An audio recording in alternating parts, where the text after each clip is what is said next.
Marta, though, good news for the Orlando Pride. Darian, she's back in the starting 11. She's been absolutely brilliant, hasn't she, lately? The GOAT is back. They were missing her so much last week, but she was busy winning Copa America with Brazil, rightfully so, captaining the team, scoring a bunch of goals, assisting goals.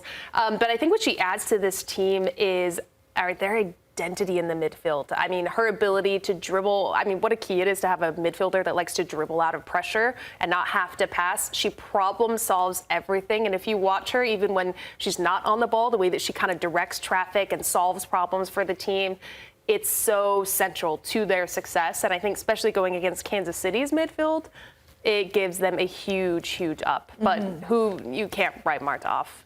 She can make magic happen.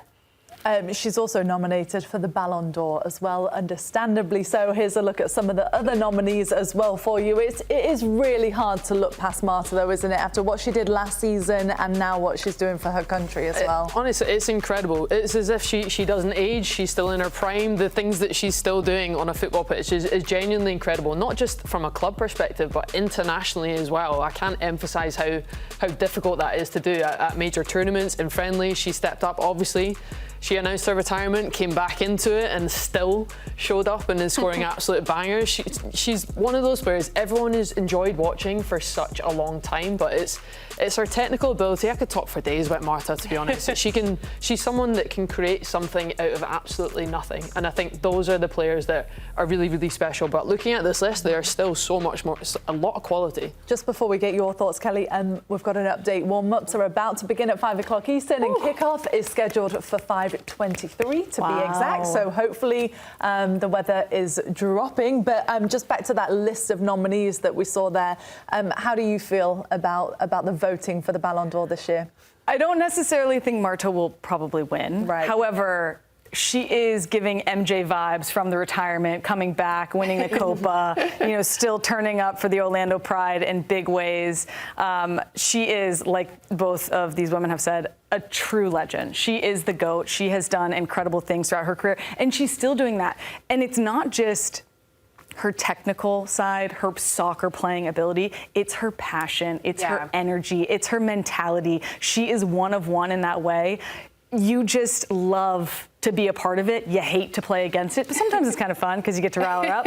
But she's a legend. She's a GOAT. She is amazing. I mean, to have her on this list again, incredible for her. And it's just so fun. I don't want her to fully retire. I want her to keep, faking us out, come back, don't give it up. I want to continue to see her on the soccer field for as long as we possibly can. You think we see her in the World Cup in Brazil?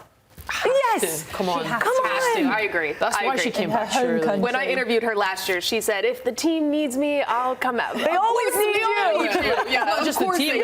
Every single person in the football family needs Marta at the Brazilian World Cup. Darian, honestly, that interview was so good that you did with Marta before the championship match. She is someone that just really wears her heart on her sleeve. Oh, yeah. The amount of people that she must have inspired to play football over the years is crazy to think about. It gives me goosebumps. I'm so lucky I got to play with her my final year of playing professionally. Our lockers were next to each other, and to see her jubilation vocab that she plays with and even arrives to the training stadium with, she's always dancing, she's playing with the ball before, she doesn't take herself too seriously.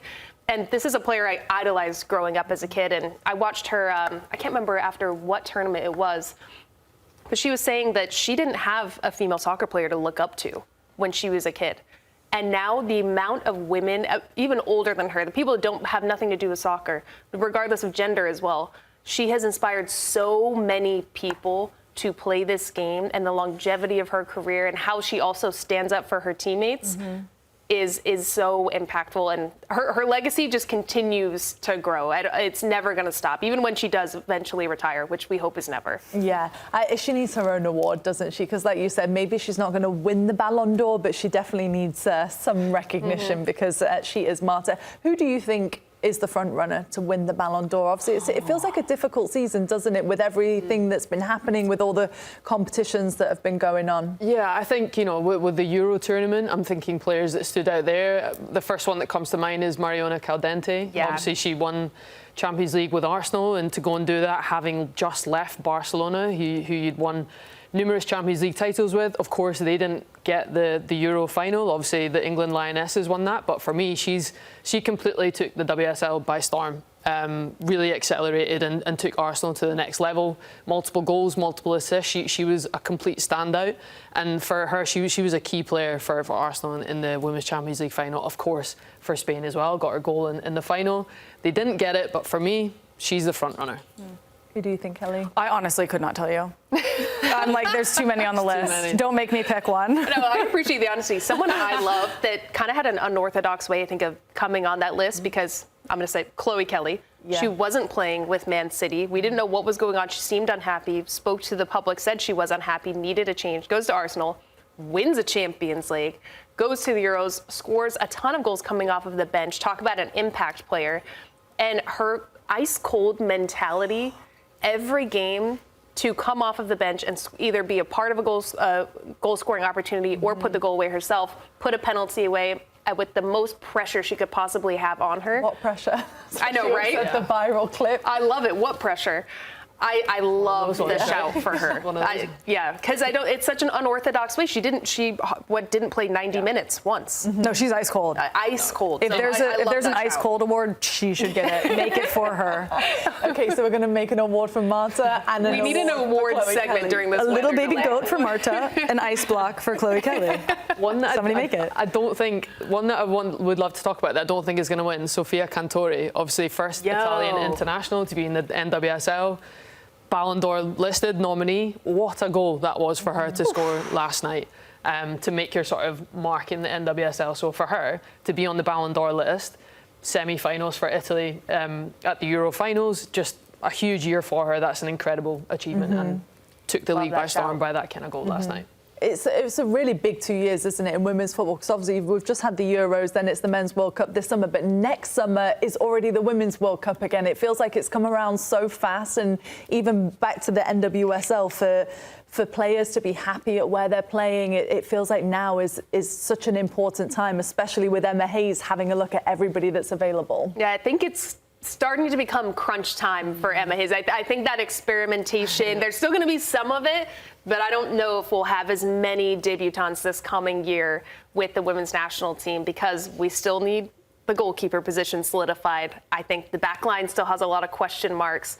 And who do you start to define this style, this team identity around? Or does she keep it open and just let these younger players just ball? But I really want to know your take on this. Do you think it's getting close to crunch time of figuring out what this roster consistently looks like? Right. So I think going into this year, I said this was a research and development year for Emma Hayes. That's how I felt like she should approach it, because there was a lot of talent and potential that she needed to look at. And also she just needs to figure out, what does she want her team to be? What does she want her team to look like? And I think she knows, but it's like, what are the components that are going to make that up?